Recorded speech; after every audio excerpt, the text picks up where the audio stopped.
Oh, I'll wait. There it is. I can't what give fun her is word. that? I can't What give her fun word. is that? Huh? Howdy, everybody. Look at that. We got Vitali. Howdy, Vitali. Morning. And Alvina. Ooh, I happen to be Guys. muted here. Let's see who else we got here. Sky. Oh, I guess Sure. Sky's not here anymore. Miss Clee. Luminance guy. Chance. Yeah, Chance. Chance. Oh, my Take a chance, take a chance, take a chance. Okay. Yeah, he had a vicious dog attack earlier on Facebook. I saw that. Did you? When he gets home, they're all Did over. you know? We're going to give it one more second, see if one of these other readers shows up. Is my microphone working better? Yes, but I still haven't heard anything from the two turntables. No. Yeah, I don't have them yet. Oh. We can root.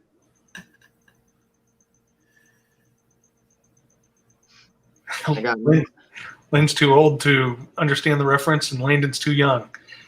What do you mean I'm too old to Hey, hello? My ex-husband might sell you his turntables. He has 3. Right. He used to be a DJ. We had thousands of records and, yeah, all kind of CDs and the whole 9. All I right. have my microphone's bouncing off of Mount Herman, so y'all can hear it. That's what I use to make the sound go up. Got Heather and Gary, too. All right. Yeah.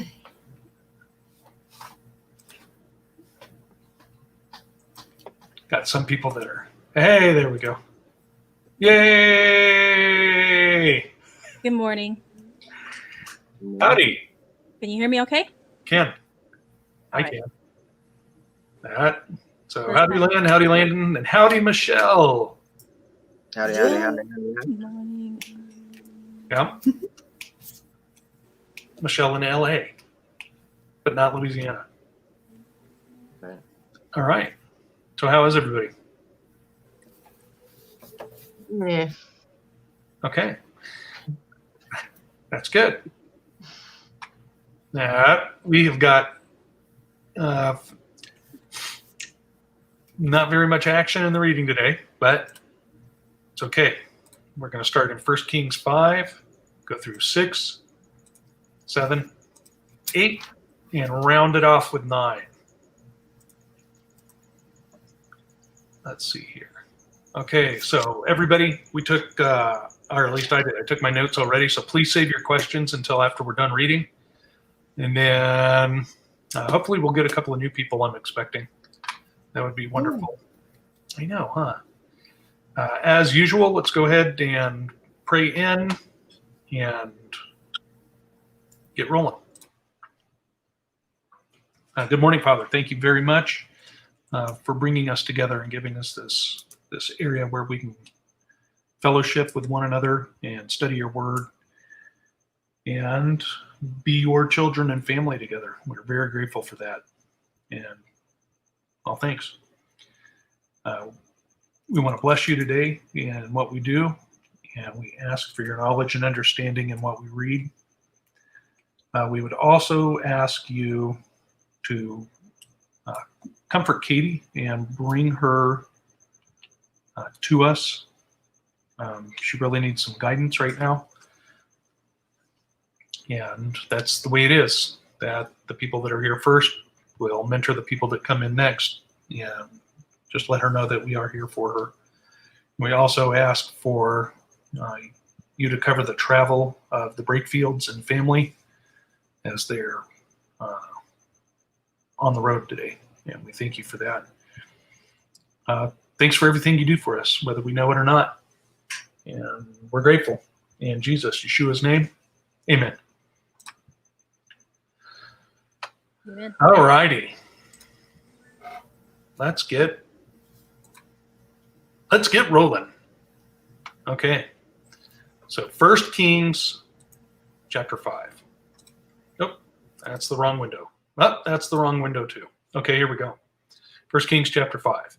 And Hiram, king of Tyre, sent his servants unto Solomon, for he had heard that they had anointed him king in the room of his father, for Hiram was ever a lover of David. And Solomon sent to Hiram, saying, Thou knowest how that David my father could not build an house unto the name of the Lord his God for the wars which were about him on every side, until the Lord put them under the soles of his feet. But now the Lord my God hath given me rest on every side, so that there is neither adversary nor evil occurrent. And behold, I purpose to build an house unto the name of the Lord my God, as the Lord spake unto David my father, saying, Thy son, whom I will set upon thy throne in thy room, he shall build an house unto my name. Now, therefore, command thou that they hew me cedar trees out of Lebanon, and my servants shall be with thy servants, and unto thee will I give hire for thy servants according to all that thou shalt appoint.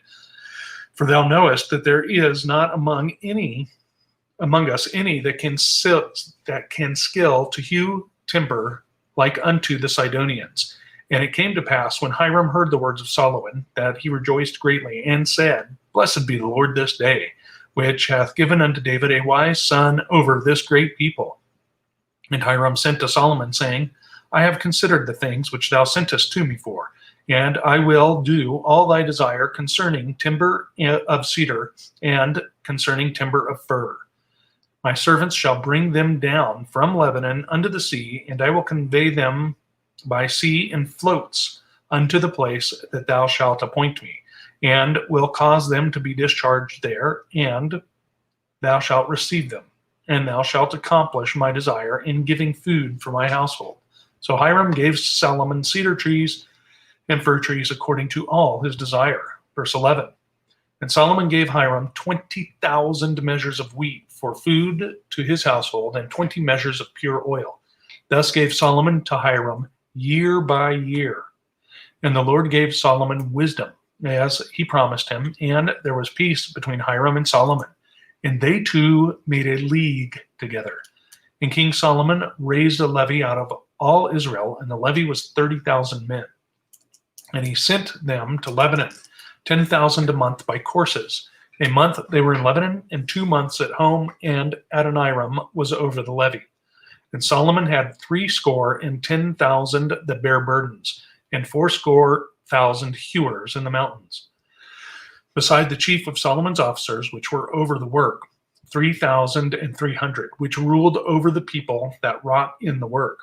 And the king commanded, and they brought great stones, costly stones, and hewed stones to lay the foundation of the house. And Solomon's builders and Hiram's builders did hew them, and the stone squarers. So they prepared timber and stones to build the house.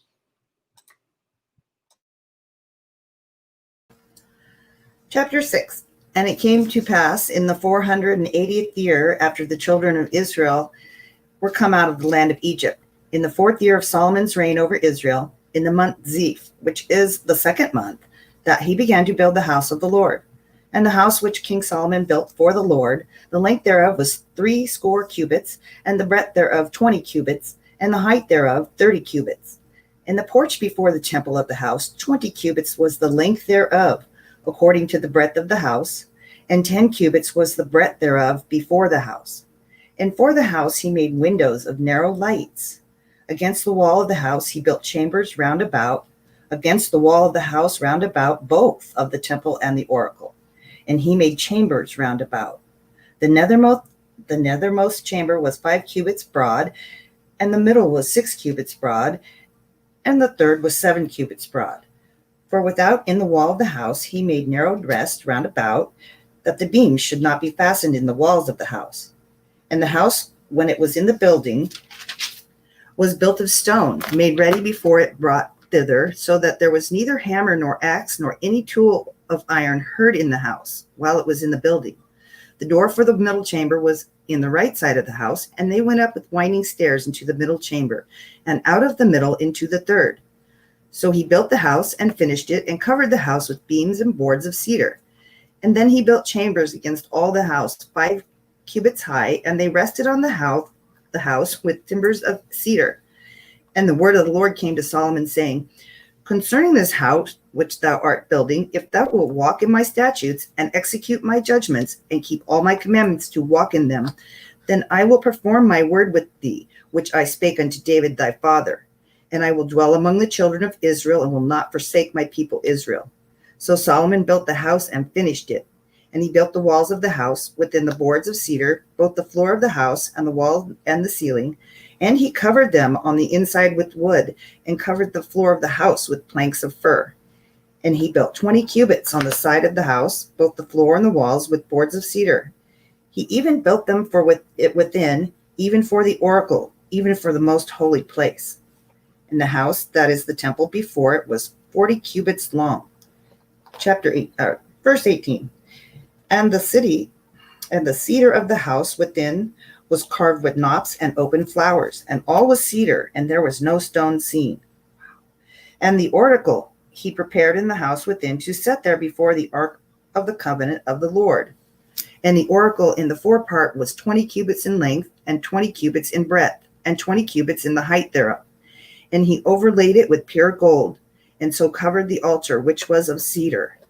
So Solomon overlaid the house within with pure gold, and he made a partition by the chains of gold before the oracle, and he overlaid it with gold.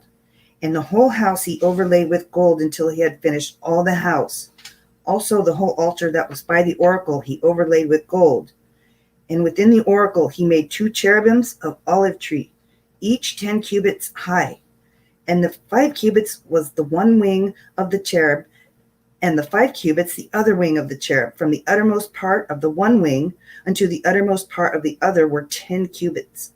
And the other cherub was 10 cubits. Both the cherubims were of one measure and one size. The height of one cherubim was 10 cubits, and so was it of the other cherubim. And he set the cherubims within the chamber of the house, and he stretched forth the wings of the cherubim, so that the wing of one touched one wall, and the wing of the other cherub touched the other wall, and their wings touched one another in the midst of the house. And he overlaid the cherubims with gold, and he carved all the walls of the house round about with carved figures of cherubims and palm trees and open flowers within and without. And the floor of the house he overlaid with gold within and without.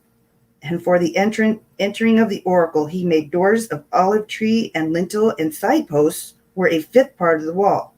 The 2 doors were of olive tree, and he carved upon them carvings of cherubim and palm trees and open flowers, and overlaid them with gold, and spread gold upon the cherubims and upon the palm trees. So also made he for the door of the temple posts of olive trees, a 4th part of the wall. And the 2 doors were of fir tree. The 2 leaves of the one door were folding, and the 2 leaves of the other door were folding. And he carved thereon cherubims and palm trees and open flowers, and covered them with gold fitted upon the carved work. And he built the inner court with 3 rows of hewed stone and rows of cedar beam. In the 4th year was the foundation of the house of the Lord laid, in the month of Ziph. And the 11th year, in the month Bul, which is the 8th month, was the house finished throughout all the parts thereof, and according to all the fashion of it. So he was 7 years in building it. Chapter 7. Solomon was building his own house 13 years, and he finished his entire house. He built the house of the forest of Lebanon. Its length was 100 cubits, and its breadth 50 cubits, and its height 30 cubits. And it was built on 4 rows of cedar pillars, with cedar beams on the pillars. And it was covered with cedar above the chambers that were on the 45 pillars. 15 in each were on the 45 pillars, 15 in each row. There were window frames in 3 rows, and window opposite window in 3 tiers. All the doorways and windows had square frames, and the window was opposite window in 3 tiers. And he made the hall of pillars. Its length was 50 cubits, and its breadth 30 cubits. There was a porch in front with pillars and a canopy in front of them. And he made the hall of the throne where he was to pronounce judgment, even the hall of judgment. It was finished with cedar from floor to rafter. His own house, where he was to dwell, and the other court back of the hall, was of like workmanship. Solomon also made a house like this hall for Pharaoh's daughter, whom he had taken in marriage. All these were made of costly stones, cut according to measure, sawed with saws, back and front, even from the foundation to the coping, and from the other side to the great court. The foundation was of costly stone, huge stones, stones of 8 and 10 cubits, and above were costly stones cut according to measurement and cedar. The great court had 3 courses of cut stone all around, and a course of cedar beams. So had the inner court of the house of the Lord and the vestibule of the house. Verse 13. And King Solomon sent and brought Hiram of Tyre. He was the son of a widow of the tribe of Naphtali, and his father was a man of Tyre, a worker in bronze. And he was full of wisdom, understanding, and skill for making any work in bronze. He came to King Solomon and did all his work.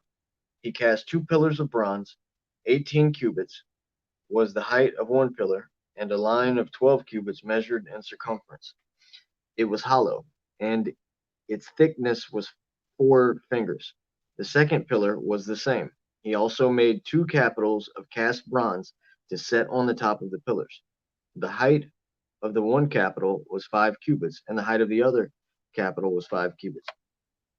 There were lattices of checker work with wreaths of chain work for the capitals on the top of the pillars, a lattice for the one capital and a lattice for the other capital. Likewise, he made pomegranates in 2 rows around one lattice to cover the capital that was on top of the pillar. And he did the same with the other capital. Now the capitals that were on the tops of the pillars and the vestibules were of lily work, 4 cubits. The capitals were on the 2 pillars and also above the rounded projection, which was beside the lattice work.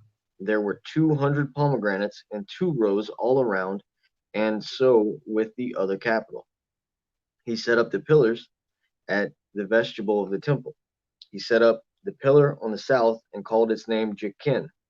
And he set up the pillar on the north and called its name Boaz. And on the tops of the pillars was lily work. Thus the work of the pillars was finished. Then he made the sea to cast metal. It was round, 10 cubits from brim to brim, and 5 cubits high, and a line of 30 cubits measured its circumference. Under its brim were gourds for 10 cubits, compassing the sea all around. The gourds were in 2 rows, cast with it when it was cast. It stood on 12 oxen, 3 facing north, 3 facing west, 3 facing south, and 3 facing east. The sea was set on them, and their rear parts were inward. Its thickness was a handbreadth, and its brim was made like the brim of a cup, like a flower of a lily, like the flower of a lily. It held 2,000 baths. He also made the 10 stands of bronze. Each stand was 4 cubits long, 4 cubits wide, and 3 cubits high. This was the construction of the stand. They had panels, and the panels were set in the frames. And on the panels that were set in the frames were lions, oxen, and cherubim. On the frames, both above and below the lions and oxen, there were wreaths of beveled work. Moreover, each stand had 4 bronze wheels and axles of bronze, and at the 4 corners were supports for the basin. The supports were cast with wreaths on each side. Its opening was within a crown that projected upward 1 cubit. Its opening was round, as a pedestal is made, a cubit and a half deep, and its opening there were carvings, and its panels were square, not round. And the 4 wheels were underneath the panels. The axles of the wheels were of one piece with the stands, and the height of the wheel was a cubit and a half. The wheels were made like a chariot wheel.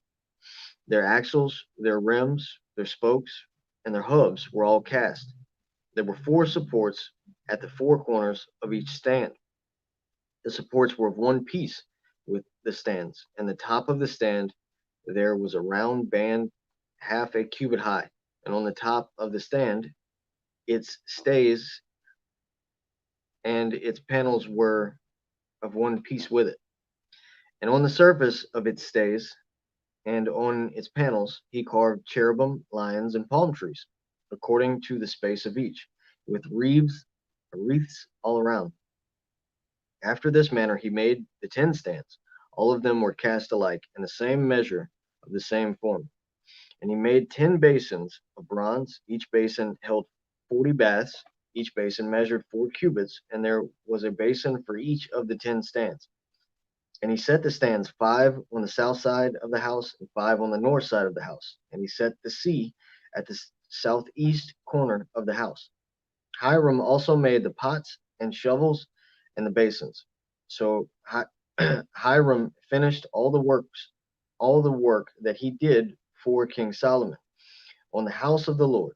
The 2 pillars, the 2 bowls of the capitals that were on the top of the pillars, and the 2 lattice works to cover the 2 bowls of the capitals that were on the tops of the pillars, and the 400 pomegranates for the 2 lattices, 2 rows of pomegranates for each lattice work to cover the 2 bowls of the capitals that were on the pillars. 43. The 10 stands on the 10 basins on the stands, and the 1 sea on the 12 oxen underneath the sea. Now the pots, the shovels, and the basins, all these vessels in the house of the Lord, which Hiram made for King Solomon, were of burnished bronze. In the plain of the Jordan the king cast them, in the clay ground between Sukkot and Zarethan. And Solomon left all the vessels unweighed, because there were so many of them, the weight of the bronze was not ascertained.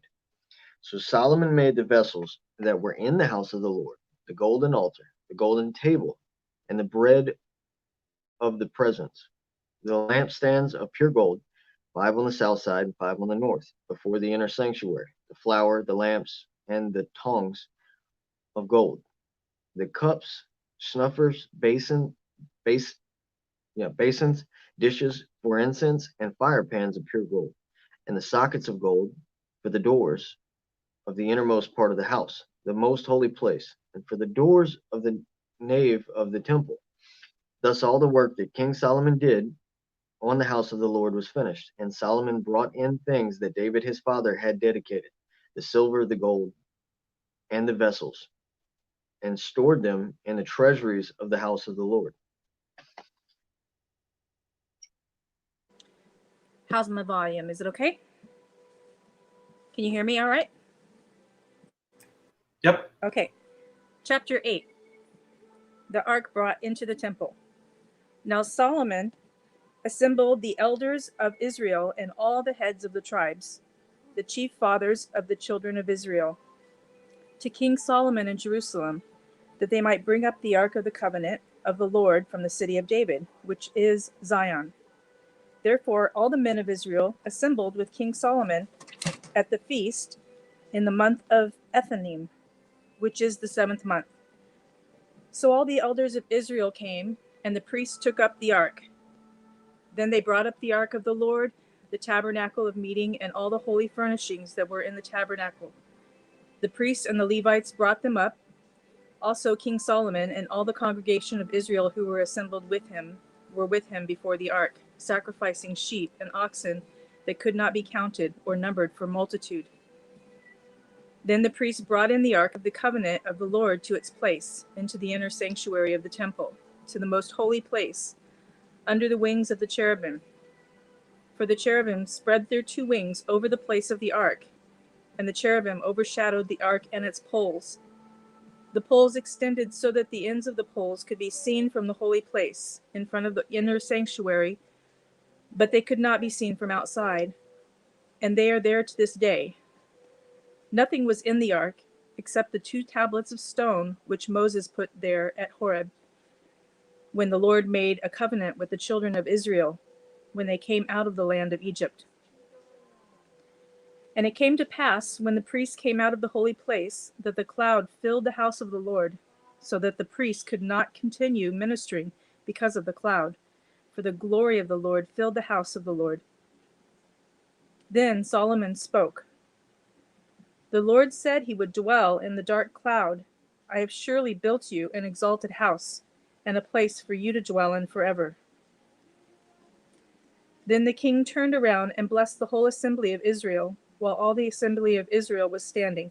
And he said, Blessed be the Lord, God of Israel, who spoke with his mouth to my father David, and with his hand has fulfilled it, saying, Since the day that I brought my people Israel out of Egypt, I have chosen no city from any tribe of Israel in which to build a house, that my name might be there. But I chose David to be over my people Israel. Now it was in the heart of my father David to build a temple for the name of the Lord God of Israel. But the Lord said to my father David, Whereas it was in your heart to build a temple for my name, you did well that it was in your heart. Nevertheless, you shall not build the temple, but your son who will come from your body, he shall build the temple for my name. So the Lord has fulfilled his word which he spoke, and I have filled the position of my father David, and sit on the throne of Israel, as the Lord promised. And I have built a temple for the name of the Lord God of Israel, and there I have made a place for the ark, in which is the covenant of the Lord, which he made with our fathers, when he brought them out of the land of Egypt. Then Solomon stood before the altar of the Lord in the presence of all the assembly of Israel, and spread out his hands toward heaven. And he said, The Lord God of Israel, there is no God in heaven above or on earth below like you, who keep your covenant and mercy with your servants, who walk before you with all their hearts. You have kept what you promised your servant David my father. You have both spoken with your mouth and fulfilled it with your hand, as it is this day. Therefore, Lord God of Israel, now keep what you promised your servant David my father, saying, You shall not fail to have a man sit before me on the throne of Israel, only if your sons take heed to their way, and that they walk before me as you have walked before me. And now I pray, O God of Israel, let your word come true, which you have spoken to your servant David my father. But will God indeed dwell on the earth? Behold, heaven and the heaven of heavens cannot contain you. How much less this temple which I have built? Yet regard the prayer of your servant and his supplication, O Lord my God, and listen to the cry and prayer which your servant is praying before you today, that your eyes may be open toward this temple night and day, toward the place of which you said, My name shall be there, that you may hear the prayer which your servant makes toward this place. And may you hear the supplication of your servant and of your people Israel when they pray toward this place. Hear in heaven your dwelling place, and when you hear, forgive. When anyone sins against his neighbor and is forced to take an oath, and comes to take an oath before your altar in this temple, then hear in heaven and act and judge your servants, condemning the wicked, bringing his way on his head, and justifying the righteous by giving him according to his righteousness.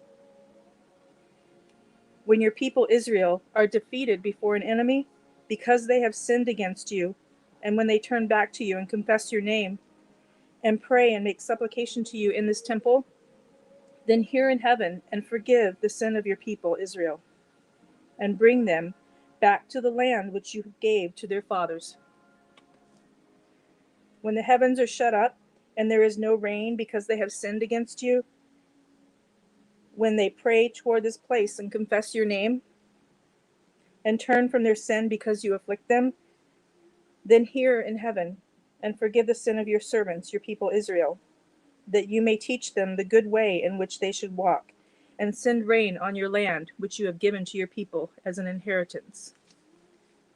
When there is famine in the land, pestilence or blight or mildew, locusts or grasshoppers, When their enemy besieges them in the land of their cities, whatever plague or whatever sickness there is, whatever prayer, whatever supplication is made by anyone or by all your people Israel, when each one knows the plague of his own heart and spreads out his hands toward this temple, then hear in heaven your dwelling place, and forgive and act, and give to everyone according to all his ways, whose heart you know.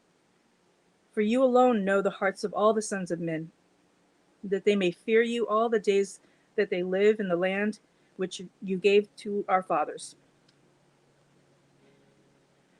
Moreover, concerning a foreigner who is not of your people Israel, but has come from a far country for your name's sake, for they will hear of your great name and your strong hand and your outstretched arm. When he comes and prays toward this temple, hear in heaven your dwelling place, and do according to all for which the foreigner calls to you, that all peoples of the earth may know your name and fear you, as do your people Israel, and that they may know that this temple which I have built is called by your name. When your people go out to battle against their enemy, wherever you send them, and when they pray to the Lord toward the city which you have chosen, and the temple which I have built for your name, then hear in heaven their prayer and their supplication, and maintain their cause. When they sin against you, for there is no one who does not sin, and you become angry with them and deliver them to the enemy, and they take them captive to the land of the enemy, far or near, yet when they come to themselves in the land where they were carried captive, and repent, and make supplication to you in the land of those who took them captive, saying, we have sinned and done wrong, we have committed wickedness. And when they return to you with all their heart and with all their soul in the land of their enemies who led them away captive, and pray to you toward their land which you gave to their fathers, the city which you have chosen, and the temple which I have built for your name, then hear in heaven your dwelling place their prayer and their supplication, and maintain their cause, and forgive your people who have sinned against you, and all their transgressions which they have transgressed against you, and grant them compassion before those who took them captive, that they may have compassion on them. For they are your people and your inheritance, whom you brought out of Egypt, out of the iron furnace, that your eyes may be open to the supplication of your servant and the supplication of your people Israel, to listen to them whenever they call to you. For you separated them from among all the peoples of the earth to be your inheritance, as you spoke by your servant Moses when you brought our fathers out of Egypt, O Lord God. And so it was, when Solomon had finished praying all this prayer and supplication to the Lord, that he arose from before the altar of the Lord, from kneeling on his knees with his hands spread up to heaven. Then he stood and blessed all the assembly of Israel with a loud voice, saying, blessed be the Lord, who has given rest to his people Israel, according to all that he promised. There has not failed one word of all his good promise, which he promised through his servant Moses.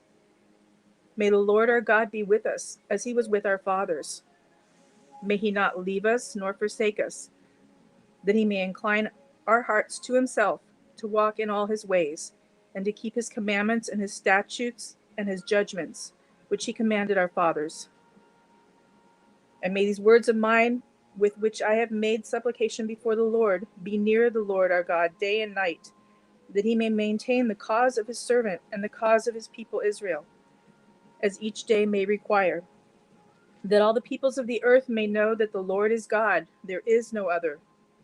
Let your heart, therefore, be loyal to the Lord our God, to walk in his statutes and keep his commandments, as at this day. Then the king and all Israel with him offered sacrifices before the Lord, and Solomon offered a sacrifice of peace offerings, which he offered to the Lord 22,000 bulls and 120,000 sheep. Wow. So the king and all the children of Israel dedicated the house of the Lord. On the same day, the king consecrated the middle of the court that was in the front of the house of the Lord. For there he offered burnt offerings, grain offerings, and the fat of the peace offerings, because the bronze altar that was before the Lord was too small to receive the burnt offerings, the grain offerings, and the fat of the peace offerings. At that time Solomon held a feast, and all Israel with him, a great assembly from the entrance of Hamath to the brook of Egypt, before the Lord our God 7 days, and 7 more days, 14 days. On the 8th day he sent the people away, and they blessed the king, and went to their tents joyful and glad of heart for all the good that the Lord had done for his servant David and for Israel his people. That was a lot of reading. 1 Kings chapter 9. And it came to pass, when Solomon had finished the building of the house of the Lord and the king's house, and all Solomon's desire which he was pleased to do, that the Lord appeared to Solomon the second time, as he had appeared unto him at Gibeon.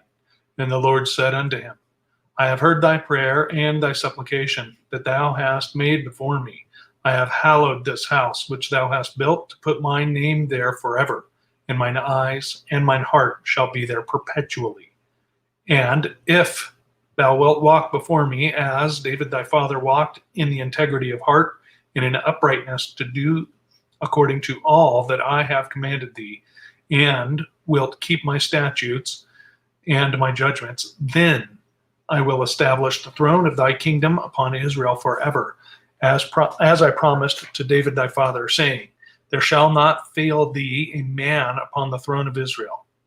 But if ye shall at all turn from following me, ye or your children, and will not keep my commandments and my statutes which I have set before you, but go and serve other gods and worship them, then will I cut off Israel out of the land which I have given them, and this house which I have hallowed for my name will I cast out of my sight.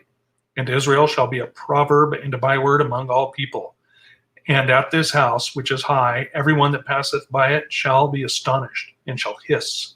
And they shall say, why hath the Lord done this thus unto this land and to this house? And they shall answer, because they forsook the Lord their God, who brought forth their fathers out of the land of Egypt, and have taken hold upon other gods, and have worshipped them and served them. Therefore hath the Lord brought upon them all this evil. Verse 10. And it came to pass at the end of 20 years, when Solomon had built the 2 houses, the house of the Lord and the king's house. Now Hiram, the king of Tyre, had furnished Solomon with cedar trees and fir trees, and with gold, according to all his desire. That then King Solomon gave Hiram 20 cities in the land of Galilee.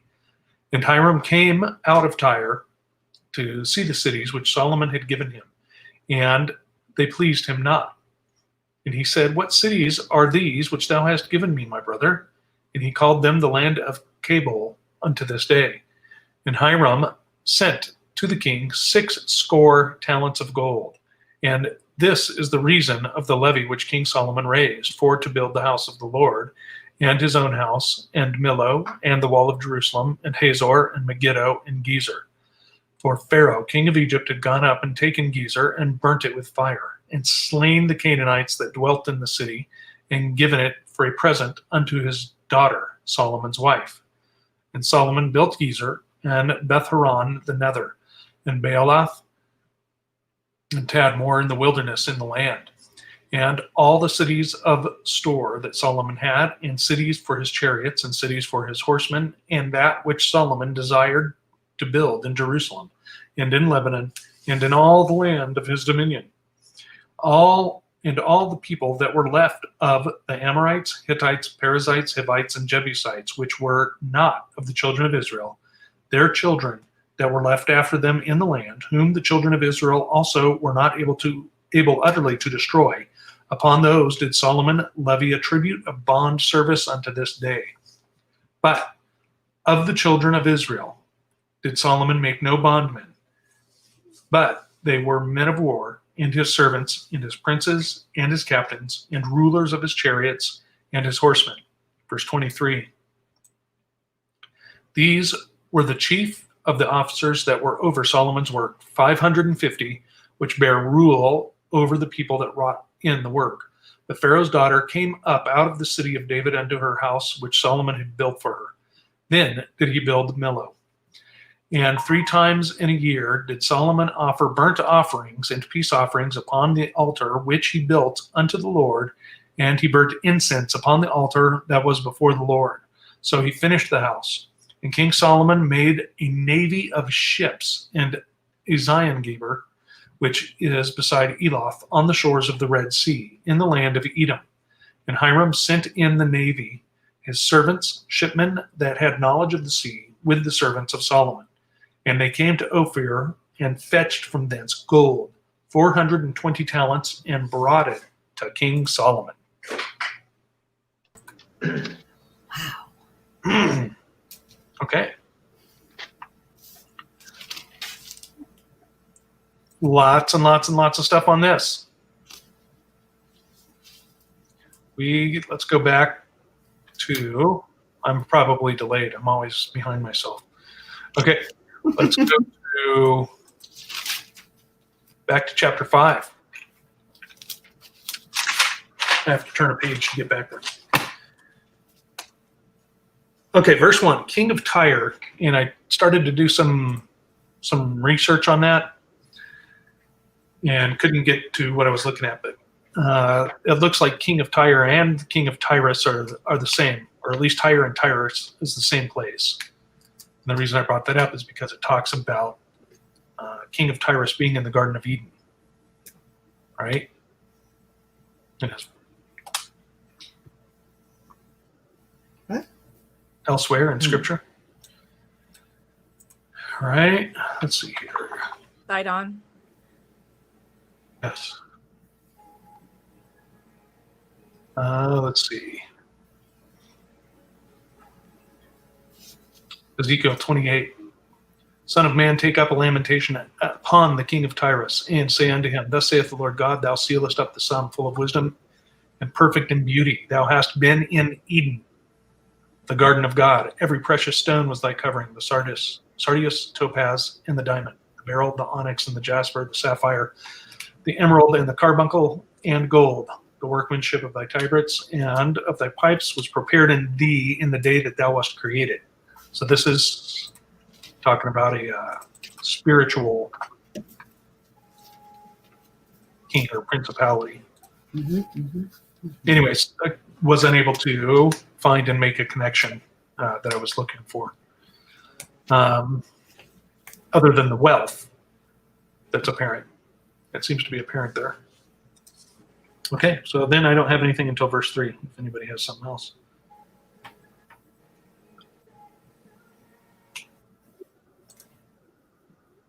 Good. I'm gonna bring it up later, but the temple, 60 cubits long, 20 cubits wide. Okay, so verse 3. 30 cubits high. If you remember me talking about when we were studying David, he was told that he could not build the temple of God because he was a man of war. And I think verse 3 really clarifies that. Because it's not saying because of him being dirty or unclean from the war, from being a warrior. It's saying because he was constantly at war, you can't build the temple of God unless there's peace. Does that make sense? Yeah, it does. And then you can see them trying to build the temple over there in Israel, and they have war on all sides. Yes. It's kind of parallel. I mean, But let's look at the other edge of that sword there. What about building his temple if you are the temple of the Holy Spirit? right. You can't be you have to be at peace. You can't be built into the temple if you're constantly at war. You have to have that peace. And once you ever notice? Of course we have. Once you get that peace, it's like, oh, Yeah. that bonding. And no matter what's going on in your life, you still have that peace. Yeah. Awesome. Yep. It's amazing. Okay. It is.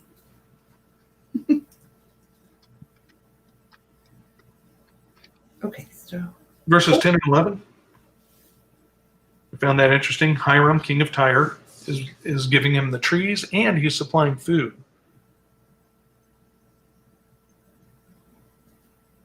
Working man's got to eat. Yes, they do. And they didn't have Jack in the Box back then.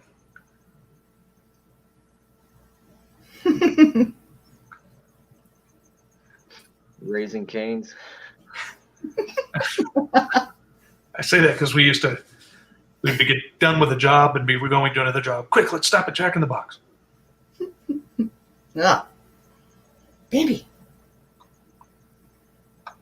I Yes, think we need 11 jumbo jacks with cheese, please. Okay. Oh, it's cool hearing about them floating the rafts with the logs. You know, Yeah. kind of makes me think of like the Hobbit, you know, floating down the river. And that is cool.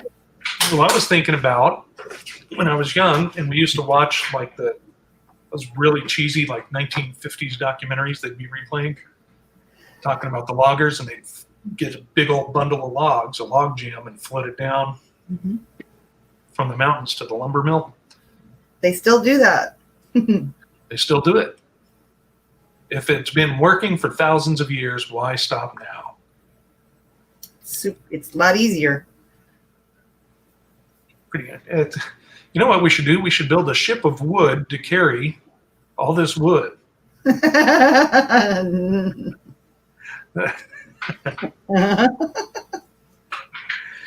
then you think of all the work quarrying the stones from the mountains. Right? That. Yeah, and they're not telling us how they brought those stones, really. I mean, how did they get those big giant stones over there? Different theories. I was just watching a documentary recently on the underground, parts under Jerusalem, where they think that possibly they quarried some from that cave, but then there's other people saying no, it's from this one over here. But yeah, that's an interesting sidetrack there. Right. Well, also too, talks about, if you've researched Baalbek, where they got those giant stones that weigh like, they're heavier than anything we have machinery that will lift these days. Those giants, yes. Yeah. So I mean, just because they cleared out the giants from the land doesn't mean necessarily that they didn't have people Well, that could carry big they rocks. They always say that they like killed the certain giants, and then later they're like, but then there was these descendants. So there's a few of them straggling around somewhere. Yeah. Yeah. I think there's quite a few. I can't wait to watch the reruns in heaven of all this stuff. It's really fascinating. Break out the popcorn. Movie night in heaven. All right. And then what about in 12? It says that Hiram and Solomon were in league with each other. Was that just like they had a common goal? Well, didn't Hiram's father have some dealings with David? So, I mean, they already had some established. Well, I think that was Hiram himself. That was Hiram. Oh, Yeah, it was Hiram. chapter 1. Yeah. Okay. So that's Hiram was ever a lover of David. yeah. They had good connections. Mhm. Now in verse 14, I thought was real interesting too. So they got 30,000 workers, and this sounds a lot like a lot of the mine shifts around here, like in the copper mines. But they would work a solid for a month and then take 2 months off. Mhm. Or like firefighters do their schedule. Also, they'll work like a solid week of 24-hour shifts and then take 2 weeks off or something, 2 or 3 weeks off. It's the way it works in the oil field. Fly Yeah. out to the rig. Yeah, I thought that was interesting. Get all your money at once. Right? So this 16 levy, Go ahead. 13 and 14. Uh-huh. So he raised a levy. Yep. And then he gets these people. Now, is that slave labor? No, because he pulled them out of Israel. Okay. So they're getting a fair wage for the work that they're doing. Yep. Whatever. Yeah. Food or whatever. Okay.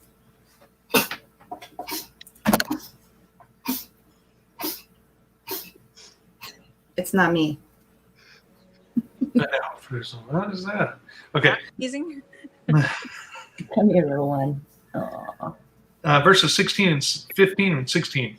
70,000 workers with 3,300 supervisors.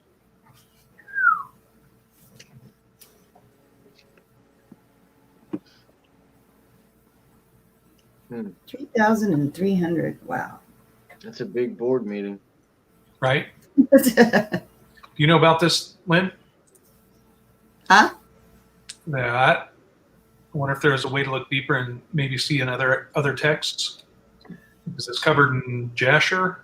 Jasher ends about Abraham What about Jubilees? something. Doesn't go into David. Doesn't go into David? No, and Jubilees is like that too. It doesn't go that far. So I don't know. I would have to look at my Apocryphas and the Lost Books of Eden and stuff to see if there's anything. But I will. I know, Melly, that it mentions later on, and it also, I think it's in Esdras, talking about there's like, I don't know, 120 missing books that we don't have. And then if you could go back through all these readings we've done, every time it mentions another book, like the Book of the War of Kings, or the Wars of Kings and stuff like that, I try to highlight it and say, hey, where's that book? Where is it? Yep. Yeah. I got a question for everybody. Verse 18, building the temple.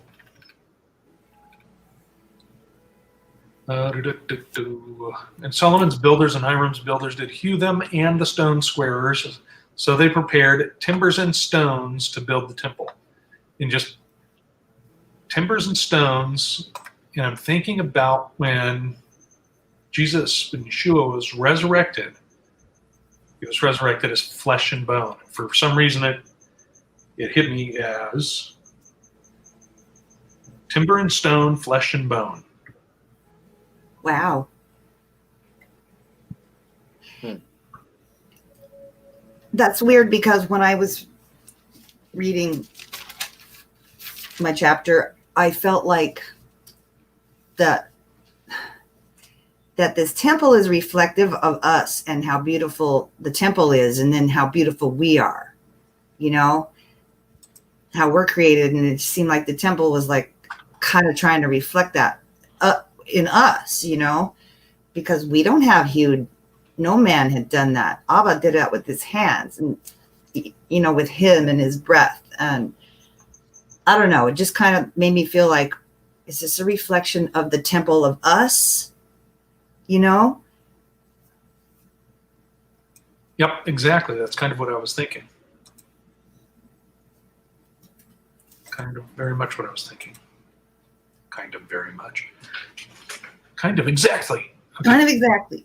Right? Yeah.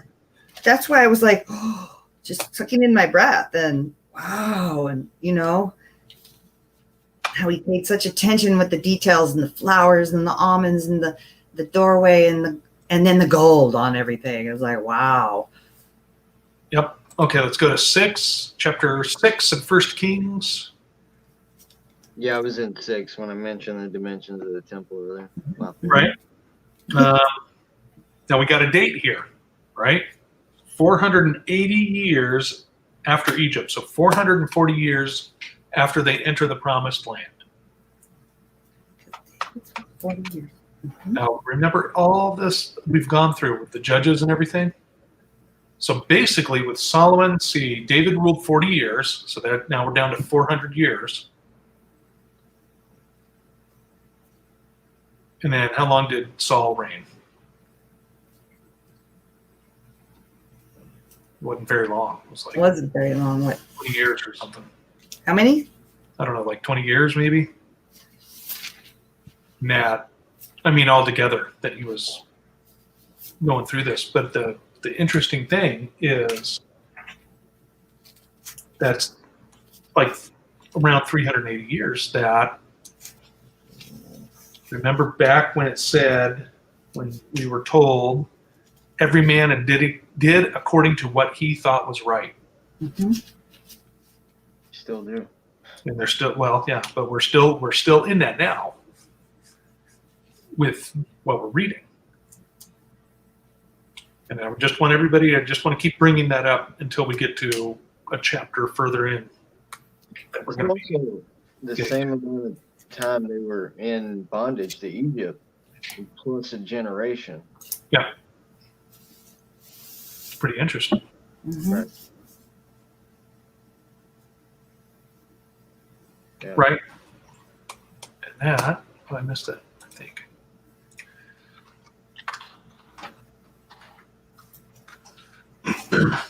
That stood out to me too, Margaret. Yep. I don't know. We're getting there. We're getting there. Fine. Okay. Da-da-da-da. So that's when the construction started, and then the temple size, 90 feet by 30 feet by 45 feet, and then the porch was 30 feet by 15 feet.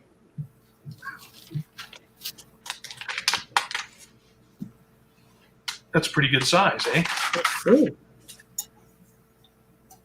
And then it goes into 5 and 6, the support rooms. And then this is what you and Margaret are talking about in verse 7. The stone and the lumber were prepared off-site. Right? Where is that? Is that it? But not so much worried about the city, but keeping the noise out of the house of God. Mm, That's chapter 7.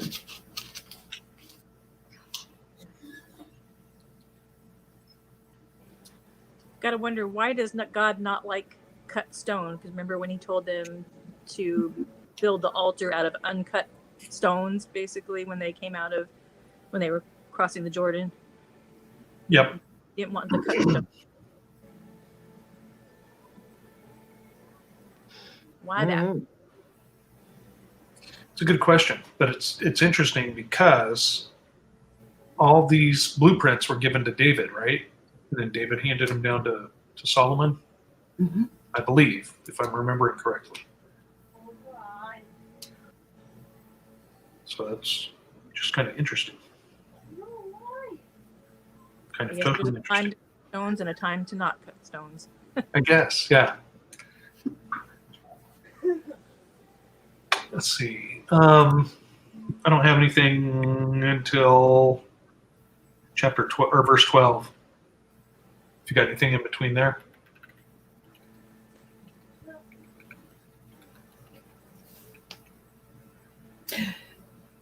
It's an if. Biggest word in scripture. All right. Yeah. Concerning this house which thou art building, if If. thou wilt walk in my statutes and execute my judgments and keep all my commandments to walk in them, then, If then, and we know where that went. yeah, Yep. yeah, didn't take long. You All know? that pretty architecture just. You know, and it's easy to say, what was wrong with Solomon? Why did he start taking all these wives, or all these different worships or idols or whatever? But I tend to kind of get out of a pickle, and then I get out of a pickle, and then I kind of go back to my old ways historically. Yep. So that word if occurs 999 times. Ooh. Funny how that works, huh? Yeah.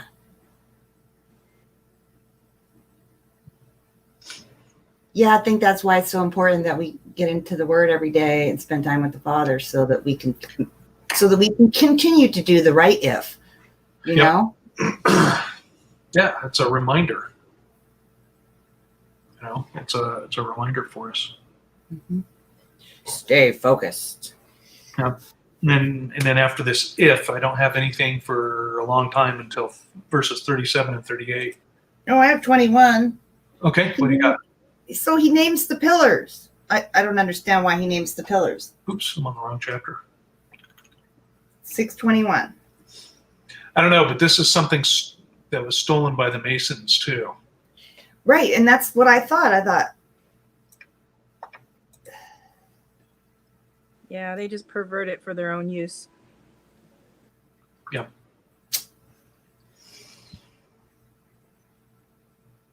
interesting. So 21. Let me look at the names. Like so many other things, rainbows and lions and eagles. Oh my. Okay. I know. What is I guess Landon's getting ready to have like a spider fall on his head or something. Keeps going. Yeah, no, sorry. It sounded like something 12. crawling on top of the tile. It could be my neighbor, but it sounded different. And I'm Right. like, I don't know if it was a squirrel or a mouse or. Just so you know, we're going to be licensing this video if some big ol' honking 12-inch spider falls on your head. And your reaction. Yeah.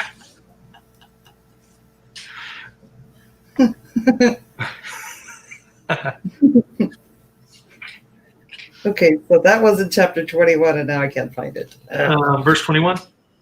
It's not verse 21. I mean, because I'm looking at it, I was like, wait, where is it?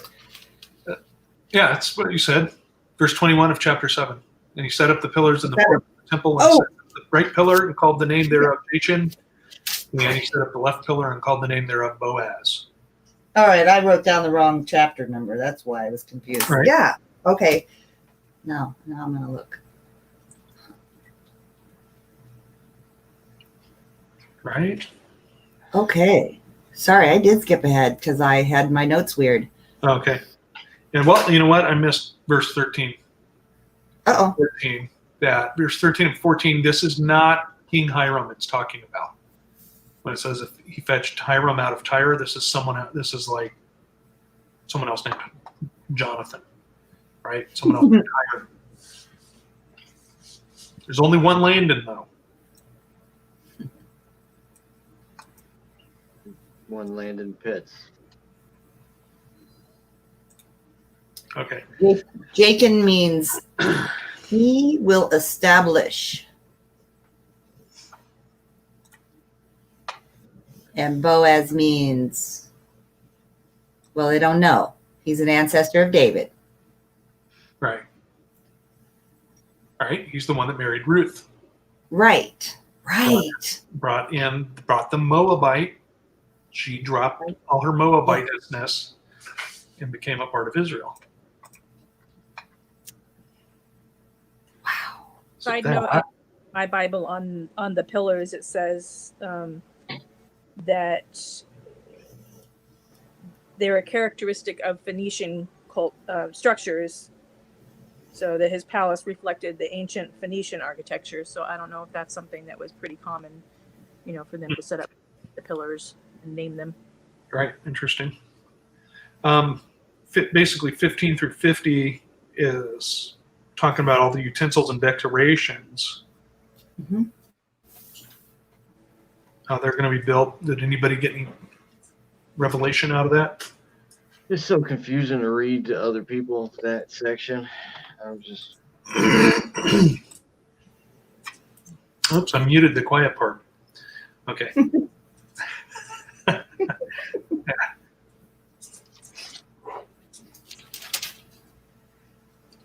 Then verse 51 of chapter 7. Wait. It's finished being built for the house. The house of God is finished. It's done. It's built. We're in 7? I think so. My bad. I got distracted by the giant spider. Go ahead. I But want to then, see after pictures in the Better Homes and Gardens edition. right. But then we get right into chapter 8 and they start talking about all the things Bring in the ark. they have to put inside, all the furnishings. So furnishings.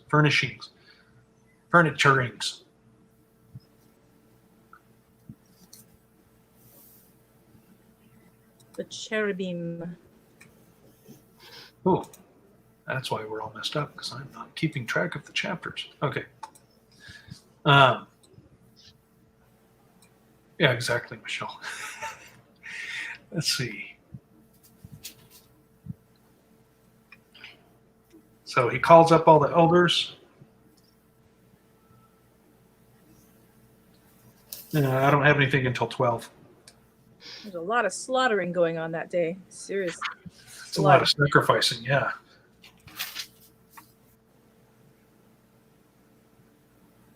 Kind of makes you wonder compared to a modern meat processing plant. But there was interesting smells around there. Right. It's a lot of work. Well, chapter 10, I mean, and 11. Versus? Yeah. I mean, yeah, I've been doing that all day. Sorry. Dyslexia. Let's see. I'm dyslexic this morning, apparently. So, yeah. They had to come out of the holy place because the cloud in Abba was there and they couldn't stand to be in there anymore. Yep. And that's an excellent segue into verse 12 that I noted. It says that the Lord will dwell in the thick darkness. Wasn't that a plague on Egypt? Yeah. A darkness so thick that you could feel it. Gross darkness.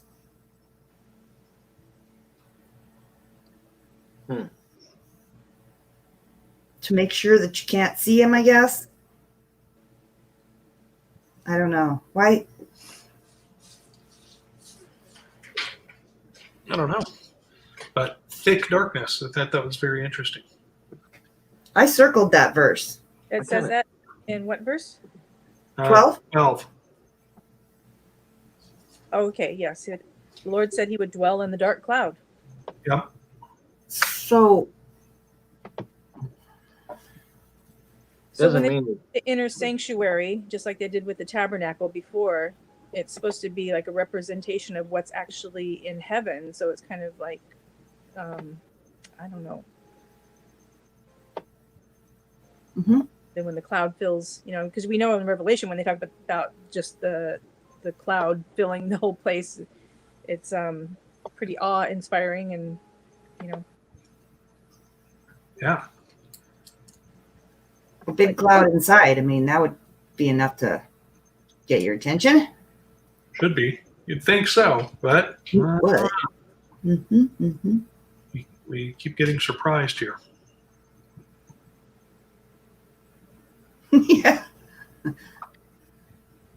So, I don't have anything then until verse 48. Until Anything in between there?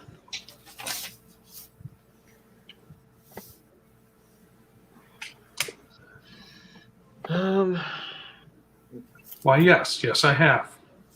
In fact, I have photographs. If you remind me after the study, Margaret, I'll share them. so. The Hebrew word, I don't know why it's not working correctly. The thick cloud. It could mean darkness, gross darkness, thick darkness, or just a heavy cloud, a thick. So like the humidity in Louisiana. or the fog in San Francisco.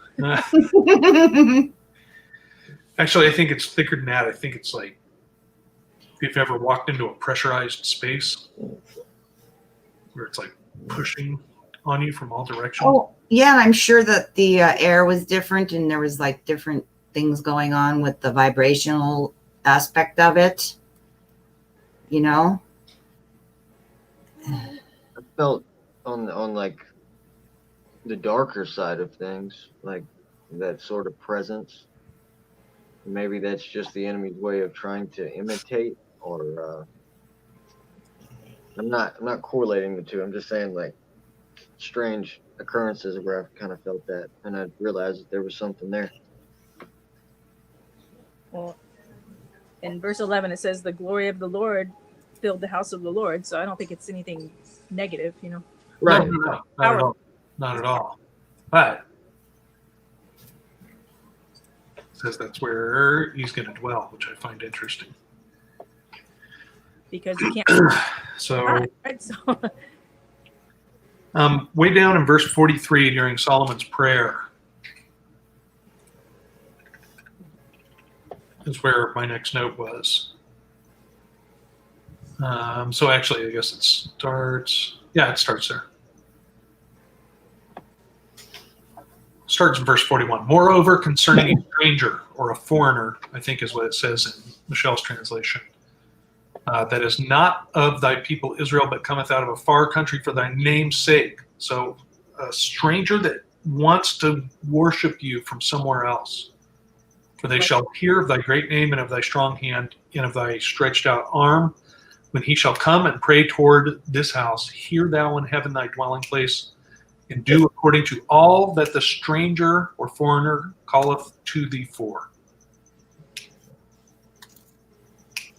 there's hope for us Gentiles.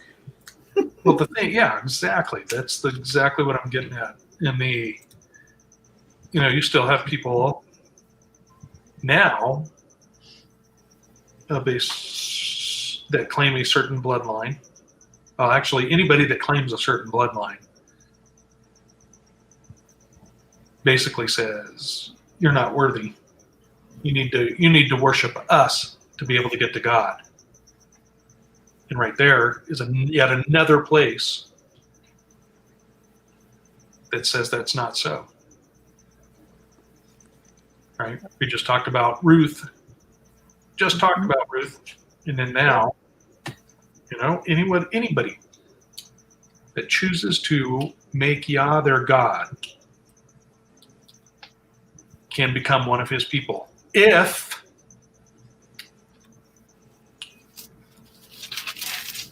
they come to him and pray, he will hear them and answer. Yep. So that explains to me, now I just got it. The names of the pillars. I'm sorry to interrupt because I just got this. The names of the pillars. Think about it, Boaz, and then the other one to make whatever we said that was. Joaquin.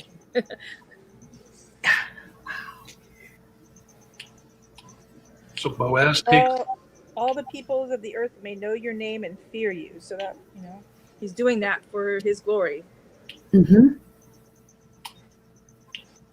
Not because we're worthy, because we know we're not. Yep. It's all him. It's all him. Mm-hmm.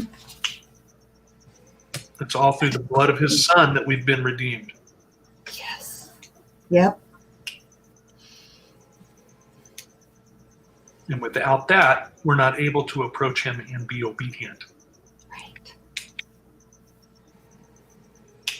While we were yet sinners, while we were yet lawbreakers, while we were yet enemies.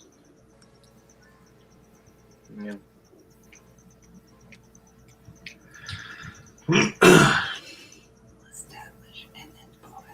And then to verse 61, right? Yours says, what was it your translation said, Michelle? Verse 61.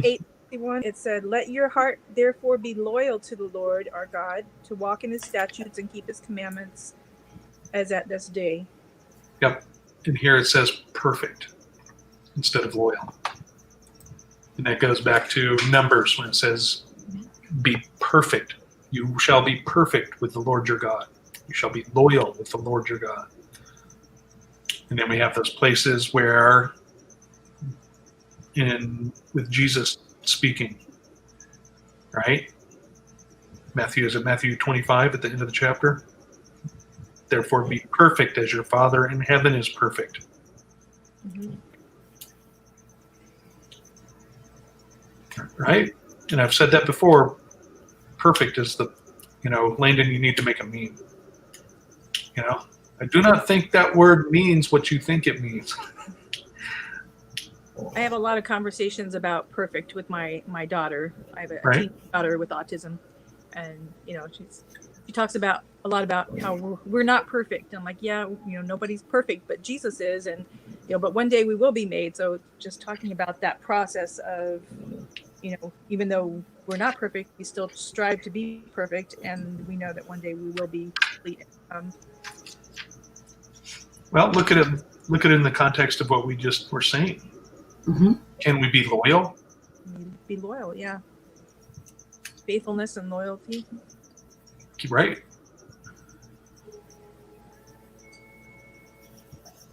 Loyal. Yes, we don't have to be perfect, but we can be excellent. As a former perfectionist, I had to learn that I could be excellent, but forget about being perfect because I'll never. And it's a disappointment to try to do that. But we can be excellent. Yeah, we talk about our mistakes help us to learn and be Mhm. better.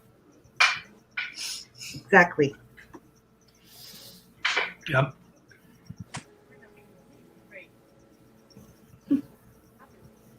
That's right. Exactly. Or holy, holy.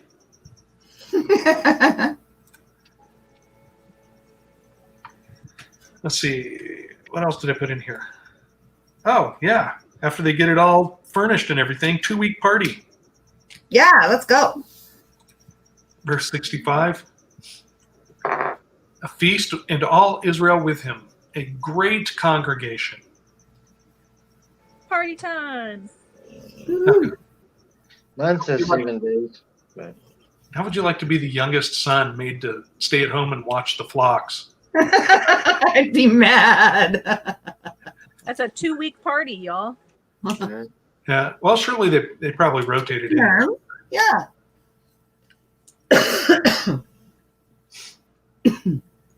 Oldest brother's like, remember David? He was by, Yeah. Yeah. Remember little Ruddy? Yeah. And that. Now look at that from Hamath into the river of Egypt. So that's the Nile. So that's a big swath of land there. And then on the 8th day, verse 66, Okay. the people returned to their tents.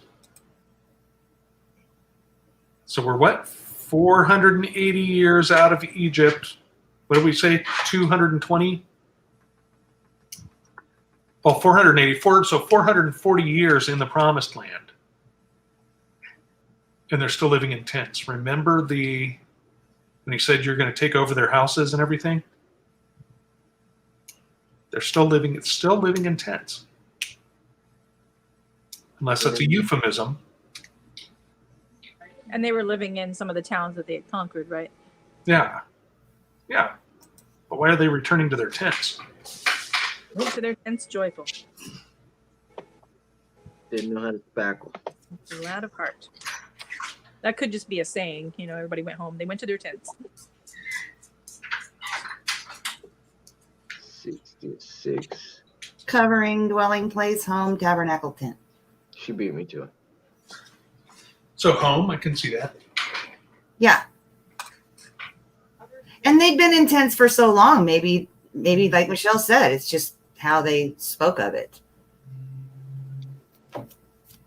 Right? It does. Look at the original Hebrew language, I guess.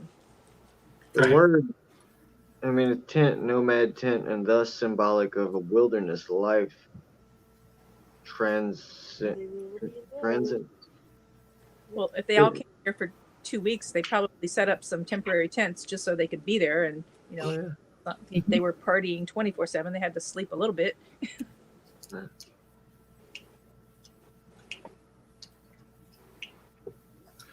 Interesting. So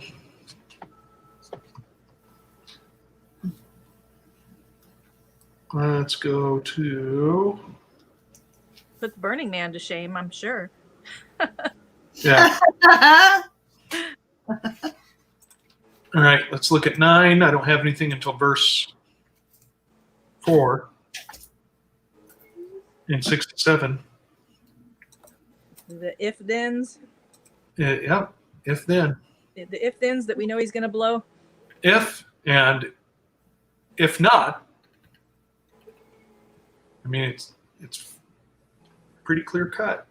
Ruh-roh, we know what's coming. Yeah. Enjoy it while it lasts. Yeah.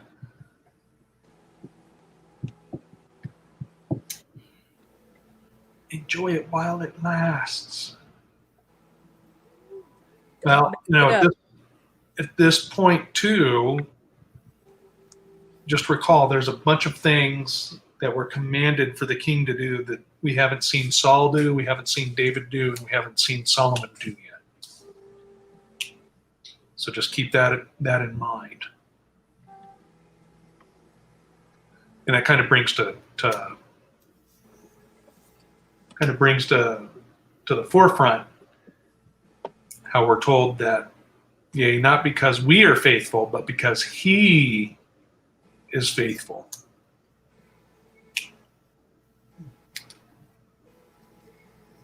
Well, I think there's like shadows of future here too, because even though in like verse 9, God says, I have consecrated this house which you have built to put my name there forever, and my eyes and my heart will be there perpetually. We know it's going to fall, later, but we also know that God's coming back to establish his, when Jesus comes back, he's Permanent. establishing his place there. However he does it. Yeah. This permanent, incorruptible kingdom. Right? Like Paul says, this corruptible must put on incorruptible. We're all corruptible. Yeah. Right now. Consecration still stands in the end times. It's like, God consecrated this, for a future glory. Just some my thoughts.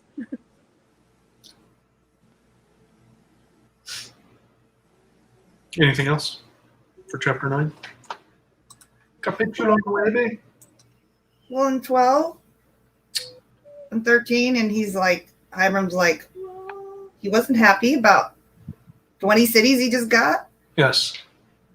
but why was he not unhappy? Why was he not happy with them? Doesn't really say. Yeah. What's Kabul mean? It just means Reminds me of Kabbalah. Kabbalah. no, let me see. I just looked at it. 13. 13. The land of Kabul. The sense of limitation, sterile. Ooh. So it must have been bad land. Just didn't grow nothing, maybe. Right. Well, That's- it's still kind of like that now. Where's it? Land Kabul. Where were they? It would be In like Palestine. Around Galilee. So yeah, I mean, if you look at that now, Palestine. it's kind of a barren. Yeah. And that's, yeah. We got to remember where he's from, though. what's Right? this He's from ghetto Tyre. that you're giving me, huh? Oh, I'm sorry. What's this barren ghetto city that you're giving me here? Right. I give thee Detroit and Gary, Indiana. Can have Sunny Slope, Arizona too.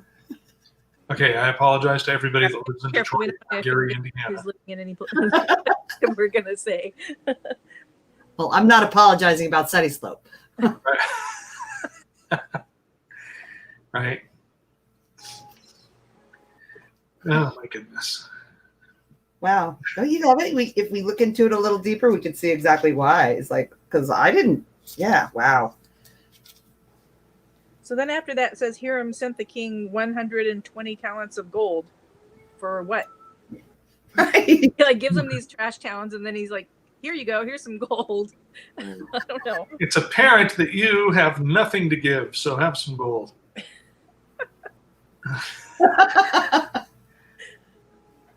Maybe that was like $4. Maybe he owed him something from the last time they were out. Right? Maybe. Here, you bought the national feast last time. I'll pay for this one.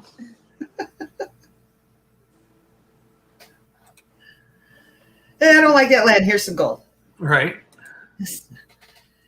Classy all the way, Hiram. Notice he built his wife a house the size of his, right? Right. Isn't that here?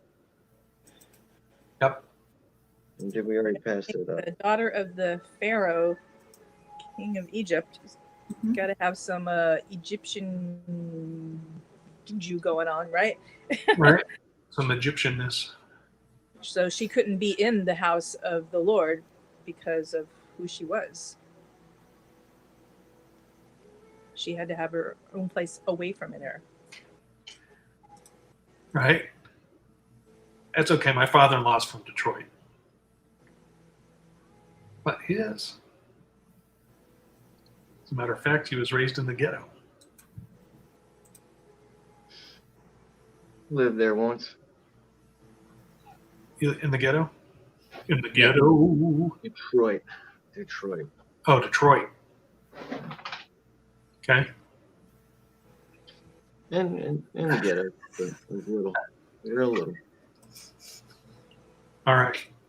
So anything else for chapter 9?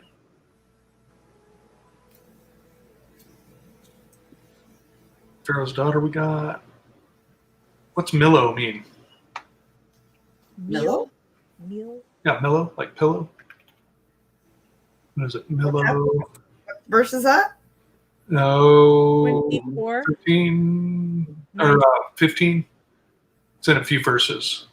Means a rampart, like a citadel. Yep.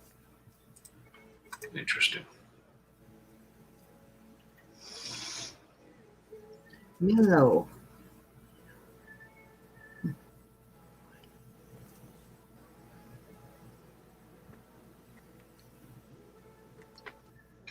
Yeah, and then we got ships being built on the Red Sea in the land of Edom.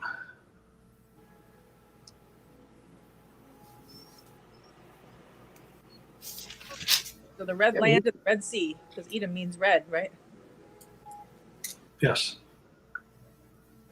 I wonder why you can find chariots at the bottom of the sea, but we don't. I've never heard of any like Solomon's fleet finding any remnants of that. Did you watch that documentary, The Red Sea Miracle? No. About Supposedly, divers found what they thought was some chariot wheels, all covered with, sea life. Yep. Right. No. I mean, I've heard of the story of that, but I just wondered what happened to the fleet of ships. Oh, the ships, yeah. Tell you what, there was a lot of ships that have been built throughout history. And then what they do know is that when it comes to wood, that the knowledge for how to build a wooden ship correctly has decreased. And what we call like a wooden ship now, like the USS Constitution or the Great British ships or the Greatest Spanish ships, those are like toys compared to the ones they used to build. I mean, the Greeks had triremes that were like 600 feet long. Like our cruise ships today. Yeah. Well, yeah, like some of the smaller cruise ships now. Those ones that go to Alaska. They're really cool. Yeah, it's funny the way they purged our history because like if you look at the writings of Julius Caesar, he says he almost got his butt kicked by the Celts because their navy was so awesome, but their ships only had sail power. Yeah, and when he went up against their navy, the wind happened to die down. And so he was able to row circles around them. You can almost kind of see that Captain Bligh now tying people up to ropes saying, come on, pull the ship, and throwing them overboard. Swim, matey, swim! Logging them. Some sharks send them behind them. You better swim faster, shark's catching up to you. Right? Oh, goodness. All right. So, do we have any other prayer requests? Did anybody see? Have I missed them? That popped up.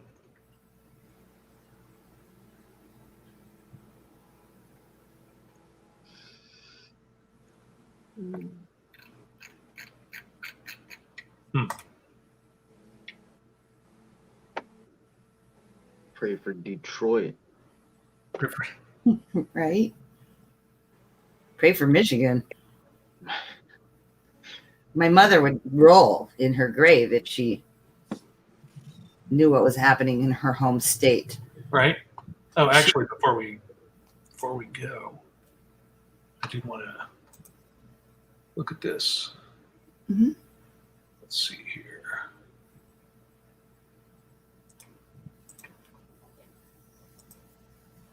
I don't know if this will switch back and forth or not. There we go. Okay. So, this is a modern day map, but it's pretty accurate to what was then. So you have this, Can you zoom in? except, no, I can't. It's the only one that had Israel and Lebanon visible. But up here, you got the Golan Heights right here. You hear about that in the news. So this is a mountainous region right here. So it's most likely that around here is where that lumber came from. Mm-hmm. And then, is that showing the temple? Yep. So that, if we look at this is one artist's rendition. Hey, if you're ever out in San Diego area, there's a creation museum there, and they did like a whole big room that looks like the temple. It's pretty cool. Do they really? There we go. So we got these little side rooms for storage in this cutaway.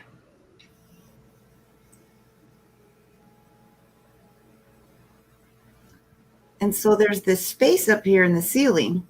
Yeah.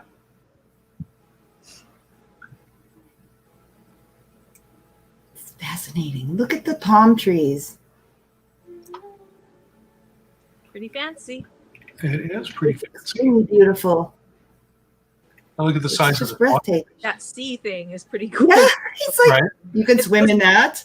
It's so sad later when you hear about them carrying off all the stuff from that, but it's like, yeah, nice big hot tub there.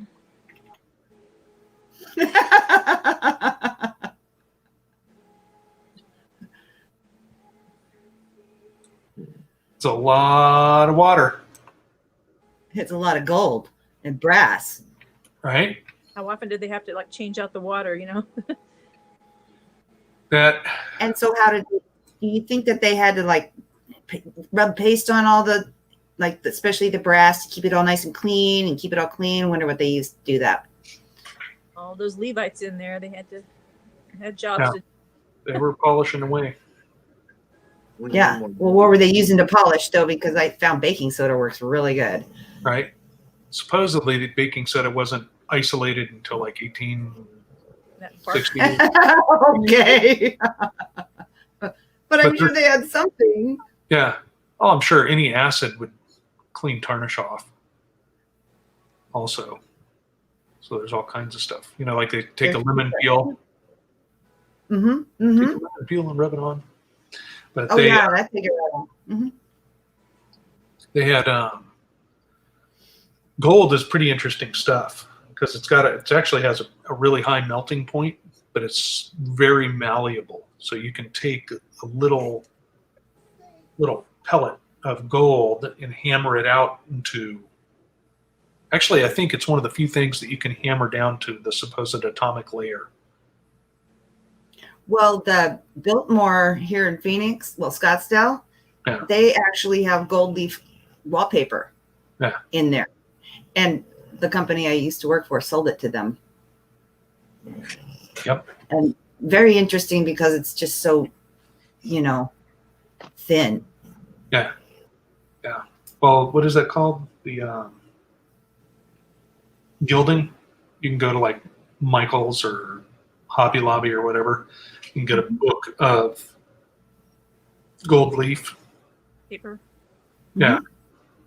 And you know, you take a paintbrush and chunk, sticks to the paintbrush from static, and then you go plop, plop, plop, plop, plop, plop, plop, onto something, and then it's gilded. You've made it better because now it's covered in gold. In heaven, it's I gonna have be a copper stamping kit or whatever from like the 40s or 50s. Sorry, what was that, Michelle? I said in heaven, gold is going to be as clear as glass. Right. That one out. Oh, the buildings are made of gold, and it's very interesting looking because it looks so smooth. And I only saw a little bit, but they're huge, big giant golden buildings, and they look very smooth.